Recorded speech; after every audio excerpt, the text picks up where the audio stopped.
Sometimes the only way you can feel good about yourself is by making someone else look bad. And I'm tired of making other people feel good about themselves.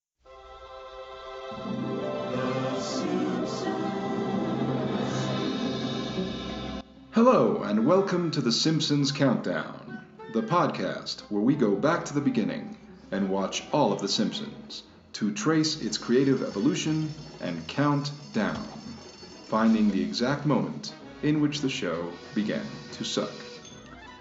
I'm your host, Erix Antoine, and this week I'm once again joined by my good friend and fellow expat, Dan Lebofsky. He and I will be discussing Dead Putting Society, which originally aired in the US on November 15th, 1990. In this episode, Homer's general envy of Ned Flanders' happy life and prosperity leads him to make a wager that Bart will beat Todd in a miniature golf tournament. But Bart and Todd teach their parents a valuable lesson about toxic competitiveness when they decide to call the match a draw. Here we go again with another sweet, cute, funny, but basically very forgettable episode, the second in a row for this improved but still rough around the edges second season of The Simpsons. But at least it gave Dan and I a chance to talk about golf and competitiveness instilled in children by their parents and stuff like that. So without further ado, here we go.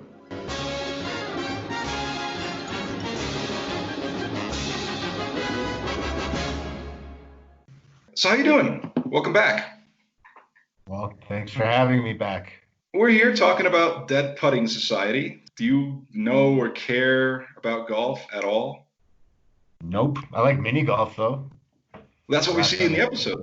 This is mini golf. So I mean, when was the last time I played mini golf? 30 years ago, maybe, when I was 8 or 9. So my family we used to go up from Vancouver to a place called Osoyoos, which is in a region of British Columbia called the Okanagan. Have you ever heard of the Okopogo? No. It's like the Canadian Loch Ness Monster. Okay. This is an area in central British Columbia around a lake called Okanagan Lake.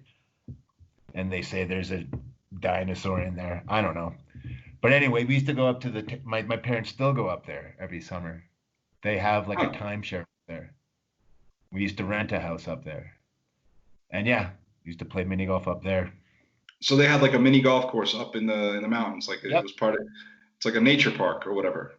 And it included that. It was like a sort of cool looking 1950s-ish kind of place called Little Duffers. It was a drive-in. It looked straight out of something like out of American Graffiti, like that style of signage and everything. Kind of a cool little town of Soys. I haven't been there in years. I'm sure it's all fucking Bed Bath & Beyond and Starbucks now. But anyway, back in the day, yeah, probably the same age. Rod, which one is it? Todd or Rod? I don't know. I just rewatched the episode a few minutes ago, and I don't think it really fucking matters. But one of the Flanders kids, right? Rod or Todd? Of being right, let's say it's Todd. Yeah, somebody. What about you? You ever played mini golf in New York? Honestly, no, never, not ever. Like I've never played mini golf. I've never played real golf. I've never played golf. I've never had any interest in golf. I can see myself vaguely being a little bit curious when I was a kid to like play miniature golf, but never enough to like actively seek it out. So it didn't really matter. No one in my family was into it. So it was never something that I ever experienced ever. I've only ever seen it in movies or, TV shows or whatever. I like Happy Gilmore, the Adam Sandler movie. I enjoy it. I think it's a funny movie. But I don't care about golf as a sport. It strikes me as, just looking at it, like seeing how it is, it just kind of strikes me as boring. Oh, you can count. Good for you.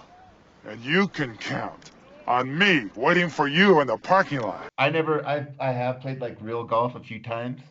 One of my best friends in Vancouver, there's actually like a golf course downtown Vancouver in Stanley Park.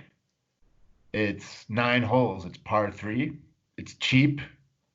And yeah, it's like just a bunch of stoners like playing golf. Like it's not like a fancy country club thing. It's in the middle of the city. And if you don't know it's there, you'd never know it's there. You know what I mean? I just knew because my buddy Jesse was like a real games guy. He's like an excellent pool player and chess and card games and everything. And so he's like, you want to go play golf? I don't know. We were like 19, 20. I'm like, I guess. I don't know. And I couldn't get into it because I couldn't drive. If you can't do that, yeah, it's like, ugh. It seems like anything, it's something that if you get into it, obviously you learn it, you practice it, you get good at it and all that stuff. And so, like, no offense to anyone who likes golf. I mean, if you think it's fun, if you like doing it, it's great. But I just never found it interesting. I never, it just seemed like annoying. And I can't even, it's like, because I'm not, even sports that I don't actually play, like in my life, I can enjoy watching them, Right. or playing video game versions of them. But golf is the one that nothing, I can't stand looking at it. I cannot, like, you put a golfing video game in my hands and I'm like, I'm not going to play this. Like, Yeah. fuck this. Plus, it seems sort of like destructive too, golf. They have to clear all that land to make a golf course. You know what I mean? I don't know. Maybe they should build golf courses over abandoned garbage dumps. I don't know. Instead of like clearing away forests to make them. I have a problem with golf for that reason. Because of all the green space that gets. I mean, at least if they're building condos, people could live there. But a golf course, it's all this space, and it's usually a pretty exclusive thing, right? So just a few wealthy men can walk around. Yes. I don't know. Trying to put a ball in a hole. No, what's that? Like, when you lay it out that way, it's something that, like, it makes me think, and it's interesting to bring this up today, because today, as we are recording this, it is Monday, June 22nd, and the filmmaker Joel Schumacher passed away at the age of 80 today, as of this recording. And Godspeed, rest in peace. But my favorite film of his, and probably of many people that are familiar with his films, is Falling Down. And have you seen that one with Michael Douglas? But of course I've seen that movie. And the golf course scene, right? Right. That's a great scene. And it's exact. And the thing is that, like, there's that scene in the golf course where, like, he starts raging against, these two old farts that are, being assholes. And he goes into this whole spiel about, like, you should have families, like having picnics. And then, like, he does this whole thing. And, you go, that's pretty much kind of what you're saying. It's this huge, gigantic waste of space.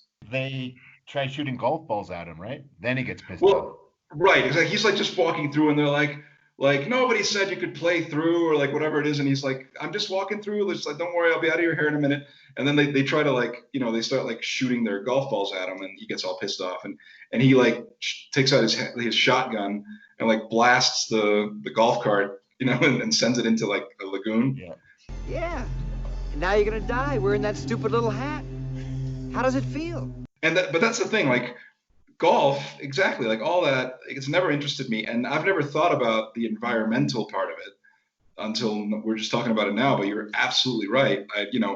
It is such an enormous waste of space. Alice Cooper, is like a ranked golfer. I did not know that about him. I did not know that about him. Like, he'll play every day on tour. Like, he replaced his drug and drink vice with golf. Okay, so it's a recent thing then. No, he got clean back in the early 80s. But he supplanted that addiction with a golf addiction. And apparently he's really good. Like, Alice Cooper is like a legit, senior PGA ranked golfer. That's an interesting thing to know. I mean, that's the thing about Alice Cooper. Like, when you start to like learn about, that's why, like, you almost don't want to like read about him or learn about him too much, because the more you learn about the person, the more it kind of breaks the mystique of the persona. For sure. Because he's so not what, it's like, it's so diametrically different. He's just this sort of laid back, kind of conservative dude. You don't want that to be the case. You know what I mean? He's kind of like... He lives in Arizona, plays golf, born-again Christian, 12-step programs, all of that. Yeah, all that stuff where it's just like, Alice Cooper, the rock persona is cool, good music and like just cool stuff. But, Vincent Fournier is boring, clearly, and then you throw in and he's a golfer too. Now, that's not to say that there aren't cool people who are into golf. There are, but I'm just saying, like, you throw all that stuff into it, though, and it just becomes this. It's just weird that that's Alice Cooper. You know, like, it's just really weird. It's weird to me. Yeah.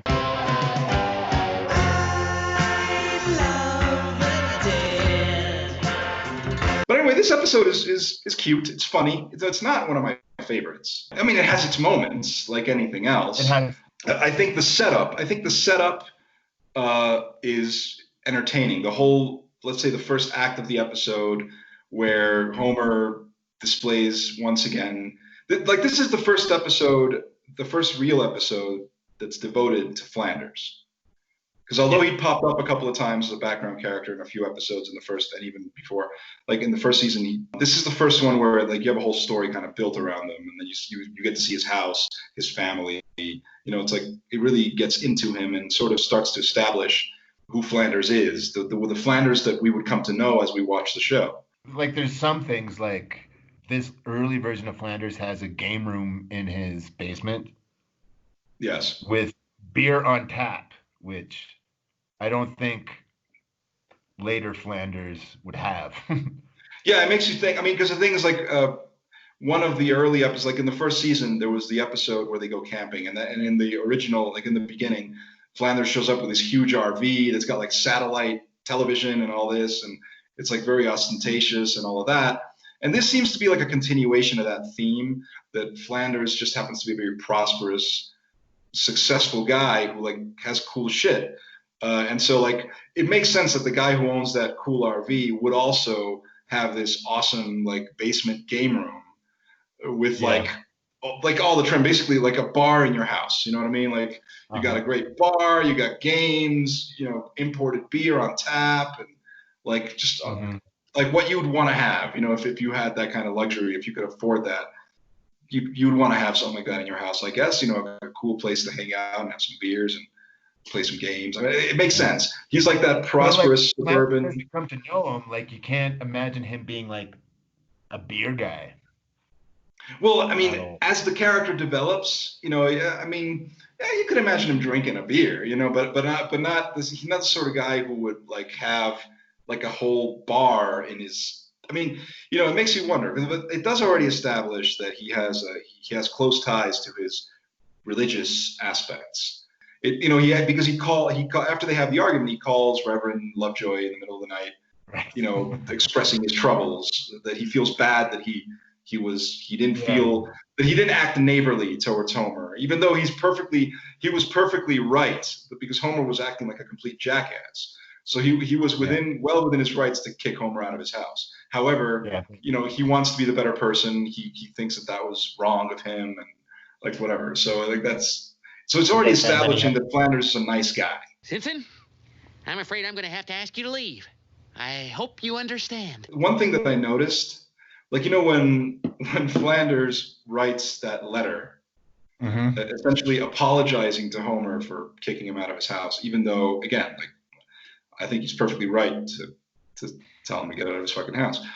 Be disrespectful, but in any case, like, he writes that letter, and then Homer's reading it, and everybody's, you know, reacting to it. And what I found kind of strange about that scene, it's funny, sure, but like, I found it strange that Lisa was so like that she was like laughing at the letter. Dear neighbor. You are my brother. Because, you know, they're laughing at like the overly florid language that Flanders uses. They're making fun of that. You know, that's very earnest, and he uses the word bosom, and that makes them laugh. Lisa, the character as she would develop, would not laugh at such lowbrow humor, is my point. Read the bosom part again, Dad. She becomes Bart's like guru, like trains him in like Zen philosophy, and like it gets him, you know, in touch with that stuff. It's obviously, it's a parody of the Karate Kid, and she takes him to the library, which is funny because like Bart. So apparently Bart's never been to a library because he doesn't seem to understand the concept of a library. But in any case, ignoring that, in the rest of the episode, it's same old Lisa. It's the intellectual, you know, thoughtful person that's helping Bart get in touch with certain things. So again, like that same character who is very thoughtful and very intellectual and all of that doesn't seem like the sort of the sort of person who would be laughing at the word bosom. You know what I mean? So there's like inconsistency even there. Like there's like an inconsistency in the writing. But I do think that the main theme of the episode about the competitiveness that like Homer is ultimately, I mean, Homer's like the villain of this episode because he's like egging Bart on to be like competitive in an aggressive way. And Now this is a picture of your enemy, Todd Flanders. Every day, I want you to spend 15 minutes staring at it and concentrating on how much you hate him and how glorious it will be when you annihilate him. Were you ever involved in sports as a kid? not in a serious way. You know, like because I played like Little League and I played soccer, I played football up until first year of high school. But I was never really that good. So my parents didn't push me at it, you know what I mean? Right. I was never really, like, growing up, I was never really huge in sports. I liked soccer, but I wasn't very good at it. So I was always a goalie. So I was a goalkeeper. Where my parents were competitive with me, though, is I played the cello starting when I was about 5. And I actually did have some natural aptitude for that. And so they pushed me at that, which was good and bad. I don't know. I probably could have continued. I quit when I was 13, 14. I was like, I've had enough of this. Just because. Right. But it was all like music festivals, competitions, youth orchestras. I was like in that system. I probably would have ended up playing for like the CBC, Symphony Orchestra, or the VSO, the Vancouver Symphony Orchestra, if I was into it. I got to an age where I was like 13, 14 years old. And like the kids I grew up with were kind of like the like select kids. They weren't like bitching about it. Like, oh, I hate this. My parents make me do this. They were like into it. But I was like, I don't like this. So I quit. And my parents were cool with it. But they weren't pushing you to be competitive. They were just pushing you to, apply yourself. Like I used to play in these festivals and it would be like, I'd be like 10, 11. The other kids would be like 14, 15. Like I had some natural ability for it. And like if I didn't, I remember one time I got second and they were like, not mad at me, like not like anything like that, but no, you didn't apply yourself. You were fucking around, this and that. Oh, okay. Like that sort of thing where it was like, like you come in second place and they're just like, we're very disappointed in you. You could have done so much better. You could have been first. But clearly, I probably could have. But by that time, I was like, ugh. I was like pushing against it or whatever. But I don't know. I don't have kids, so I don't know what it's like. But I know now it's like get kids involved in things, competitive things, but maybe not push them so hard. But then at that same time, there's that whole everybody gets a medal thing where it's like, you don't want to hurt anybody's feelings because, someone has to come in second, someone has to come in last. It's a kind of a two-way street because I get that. I don't really like the idea of everybody gets a medal, but I also don't like the idea of instilling this competitiveness in an aggressive way. Where the focus is on, the focus should always be on self-improvement and on on self-enrichment. Not the focus should never be on you've got to be better than so and so.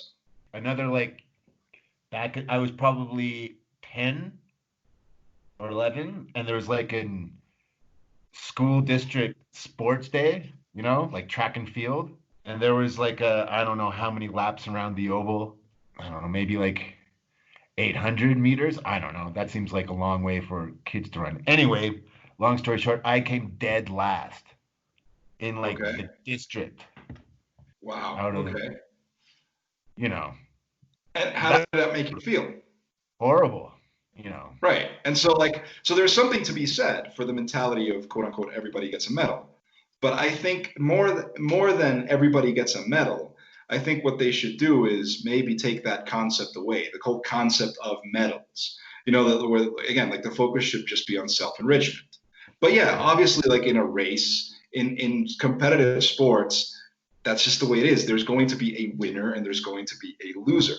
There isn't just like in life in general, I guess. I mean, I suppose you could look at it that way also. Like it's you could say like there's something to be said. Is instilling competitiveness in kids a way to prepare them for the fact that life is itself competitive? I mean, whether in a professional field, if you want to get ahead, you have to be competitive in a certain way because you are going to be measured against other people. So like so there has to be kind of a competitiveness to what you're doing. Some of it is circumstance too, because I had to research this thing for something I was writing years ago, and I ended up writing. It's like all the junior hockey players in Canada who ended up becoming pros. They were all born in April. It was like they were all like the older, because it's all as they come up through the minor leagues, it's all age division. And it's like all the kids who are at like the top end of that age bracket, they're the ones who excel. I think me coming dead last in the race with like all the grade 4s and grade 5s, it's because I was skipped ahead a year. So I was a year younger than everybody else. And I think when kids are like 10, 11, whatever, it's like 6 months is like a huge difference. Yeah, it is. Am I making sense? No, yeah, you make perfect sense. I mean, I think what you're... So it's like this study of junior hockey players, it's like all the kids who were like the oldest kids in their division by like 6 months, but just by months. They're the ones who were, you know, able to kind of push around the other 12-year-olds when they were, 12 and a half, 13, They have an advantage because they're older, because they're bigger, so they have an advantage. Yeah, it's a natural advantage. Like a 22-year-old and a 25-year-old, there's not much of a difference. Right. No. But when you're kids, like it's an different. 11-year-old and 10-year-old, like there's a huge difference. Yeah, there is. It's at that time when you're developing, because kids develop at different stages, at different speeds. I mean, you have late bloomers, right? Who like take a while to reach their growth spurts or whatever it is, and others that get there faster. And so like, but definitely like a 12-year-old kid invariably will have an advantage over an 11-year-old kid, and so on. So and even like you just said, if somebody's just 6 months older than you, maybe that's a big difference too, because it's just at that point you're developing. So. But it depends. But because like in the cello game, like I had like some real talent for it. I sucked at sports anyway, so I could have been the same age, whatever. But like I don't know. It's just a combination of like aptitude and age and all kinds of other factors. And do you regret the cello thing though? Do you regret quitting? Do I regret quitting? No. But whatever, I was going to quit anyway.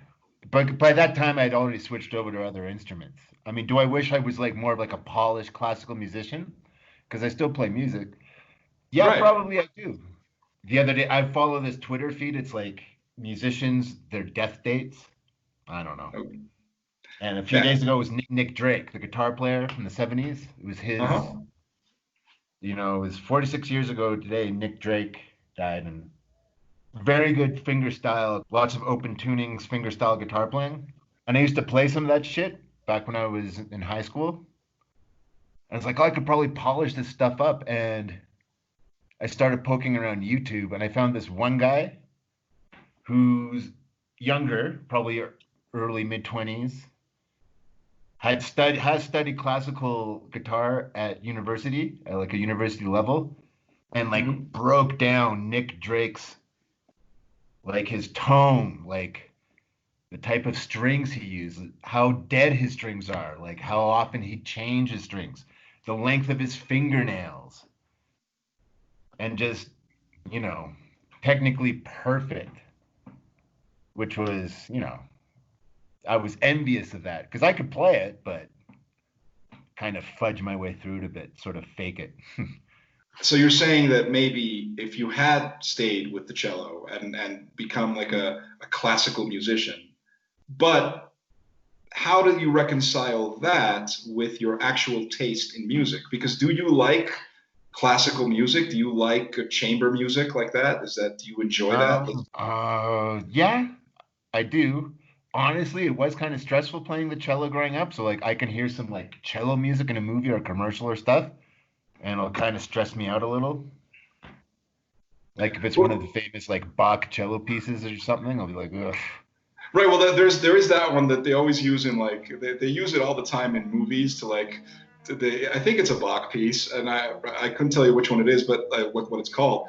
But it's the one they always it's a cello piece. They always use it to like express either like grandeur. Like I can remember it being used fairly recently in like, I mean, it's already a couple of years, but like in the Daredevil series on Netflix, you know, it would show like the villain, the Kingpin, like preparing his omelet, his very like ornate omelet in the morning, and it's like,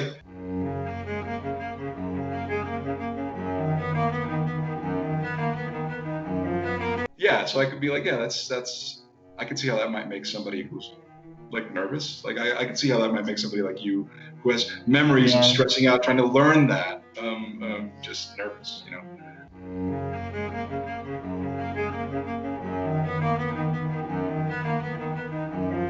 I've seen some pretty cool cello stuff has been popping up on YouTube recently. There's this woman, I forget her name, who's like doing cello versions of like 80s TV themes. She did like Knight Rider and Thundercats, and it's like they're actually pretty badass. Like I think that sounds really cool.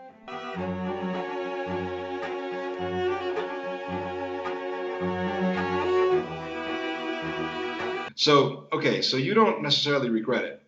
The only similar story to this that I have, because I'm also an amateur musician myself, and I've got a couple of bands and I sing, right? Uh-huh. But I don't play any instruments. So I will say this, like there was a time, you know, this would have been 91, I guess. I was living with my aunt for a while. I lived with her for about 6 months here in Bolivia. And she got me to take piano lessons. You know, she signed me up with like a piano tutor because they had a piano like in the house. And so like I had like a piano teacher. My cousin and I, she was making us take piano lessons. And I got into it for a little bit, but I lost patience and I got bored. You know, a couple of months into it, I didn't continue. And I just, you know, and plus I was, you know, I moved, I wasn't living with my aunt anymore. I went back to the States. And I, you know, I never took it up again. And now I got to say that I do regret that. I wish I'd stayed with that, and I wish I'd continued learning to play piano.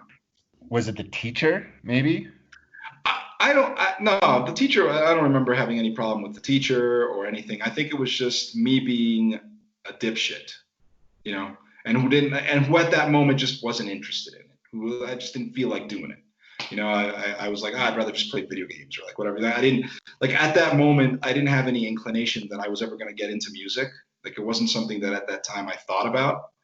I liked music, but I didn't think about it in terms of I could be a musician, right?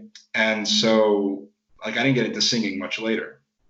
That's really what it is. I was just lazy and lacked the discipline and lacked the interest. But I go back on that and I go like, why? And, you know, it's too bad. It's too bad I couldn't become interested. Because like that would have been a skill I would have loved to have learned to play piano. You know, it certainly would have helped me.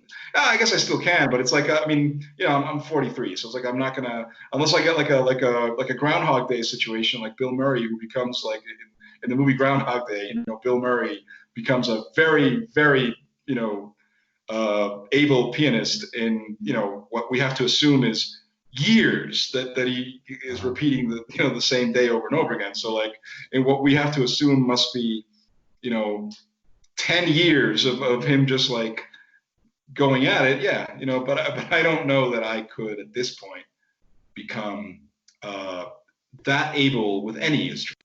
Cause like, not going to become Glenn Gould or. No, obviously not. No. If I were to pick up an instrument at this point, I think because of the type of music that I do and because of the bands that I'm with, and I think it would make more sense at this point to do guitar. Mm-hmm. And I mean, not to be presumptuous, but I'm kind of assuming that guitar is easier to learn than piano. You think? Well, again, I'm not going to be Steve Hackett, you know, but what I mean is to like pick it up and play it and, you know, do some basic chords and like play a song is a simpler thing than learning to play a song on piano, you know, like a piece, you know, whereas a guitar, you kind of, you know, you learn some basic chords, you strum away and you can, you can get away with it. You can get away You with can get like away with it. I mean, on a guitar, if you learn how to play a fifth, a power chord, right. and learn how to move that around, like that's like, that's like every Ramones song. What this has to do with The Simpsons or golfing or anything, I have no idea. But it's just like, we went on that tangent, and that's I what guess it is. the main theme of the episode is like kids in competition, right? It's kids in competition and the sometimes toxic influence that like a parent can have. Where ultimately, because in this case, it's not really about Bart and Todd or Rod competing. It's really Homer. It's ultimately Homer using. It's Homer's ego. He hates being upstaged by Flanders and everything. So he wants to at least be able to say, well, at least my kid is better at golf than your kid. You know what I mean? Or like whatever. So it's all about Homer. It's his competitiveness. And it shows a real negativity, like. Come on, Bart. Remember what Vince Lombardi said. If you lose, you're out of the family. Well, yeah, Vince Lombardi was coach for the Green Bay Packers, right? Right. And winning isn't, I forget what it is. Vince Lombardi's famous quote is, winning isn't everything, it's the only thing, right? And that's ultimately what Homer is trying to instill in Bart, and that's why they have that valuable lesson in the end with the kids. Sort of, they realize for themselves that no, they're not interested in this ridiculous competition that's going on between their parents. It's got nothing to do with them, and they're just sort of like, fuck this, like it's too much pressure. Let's just call it a draw. It's over, because they're actually there for fun. They want to enjoy playing, the enjoyment of playing. Whoever wins or loses, they had a good time doing it. You will forgive an old Brit for crying, but this is the most stirring display of gallantry and sportsmanship since Mountbatten gave India back to the Punjabs. Okay, so what do we think of this episode? I like it. It's still kind of ramping up, though, The Simpsons. It's not to where it's like really, really good. Yeah, we have yet to reach a truly like sort of gut-busting episode. Yeah, just like a classic, There've been some good ones. There've been some good ones, and it's funny and like whatever. And they really sort of like paid like the mini golf courses are like kind of like to spec, right? Like they got the details right. There's authenticity. I mean, do you remember that? You told me when you were a kid and you went to the mini golf course up in the mountains or whatever it was. Mm-hmm. Do you remember being anything like that? Yeah. I don't know if there was like moving parts, like windmills and stuff, or like a gorilla's mouth that opens and closes. Right, that sort of thing. But it was there was some sort of like mouse trappy kind of, maybe push it up over like a little like teeter totter and then it spills over, that kind of thing. Right.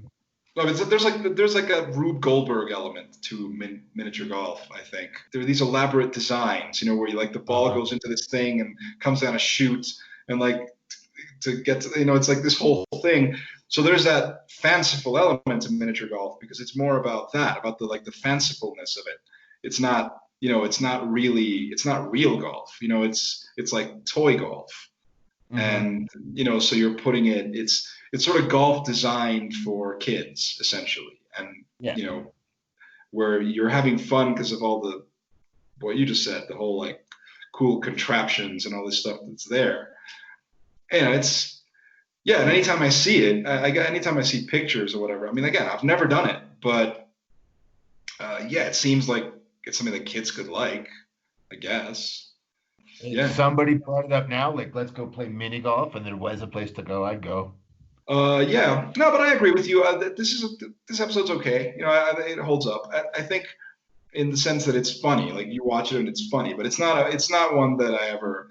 It's again not one of my favorites. Not one of the classics. Not even of the season. Just like it. You have a stretch of like two back-to-back episodes right here in this season, which is kind of like, you could take them or leave them. Like I'm not, I don't. Dancing Homer is only so-so, and this one is also only so-so. It has more laughs. It has more like laughs than Dancing Homer.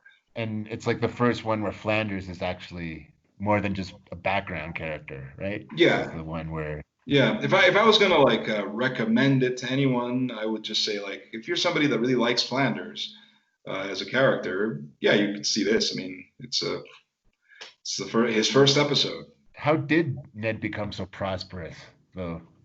Yeah, we never really understand why he's so successful. At this point, like they weren't, again, this is like his first real episode, and they don't. Maybe he was compensated by the government for all like the psychological testing. They come up with all these backstories for Flanders, but at this point, again, I think the idea is just he's the successful neighbor. You know, they hadn't thought that far ahead as to like what is his job.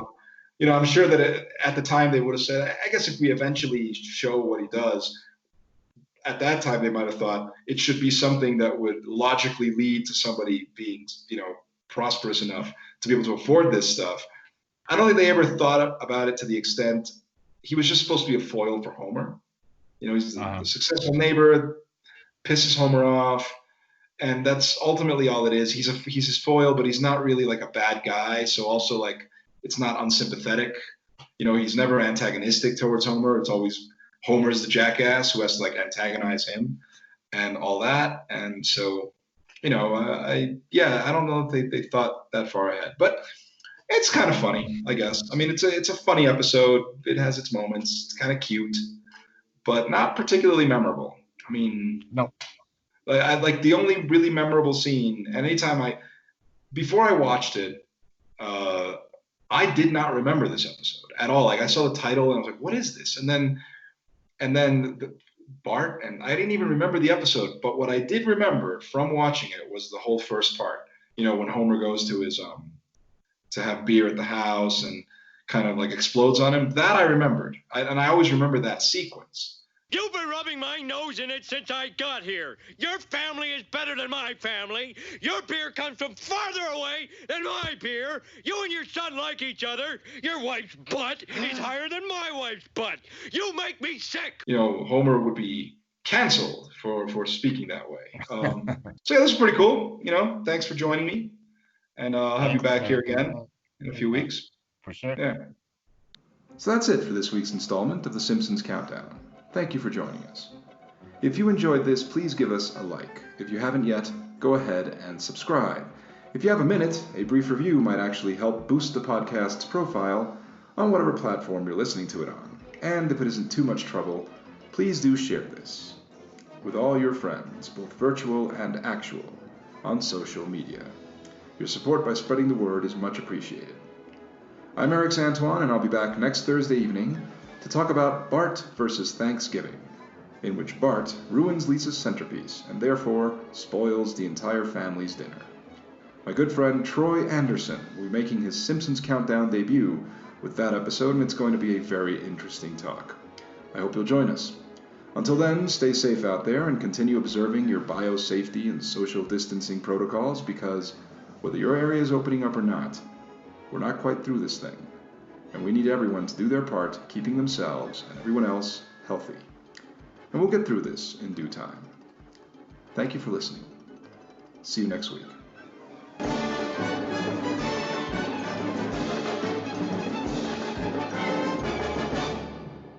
I'm the bad guy? How'd that happen? Did you know I build missiles? I help to protect America. Shh.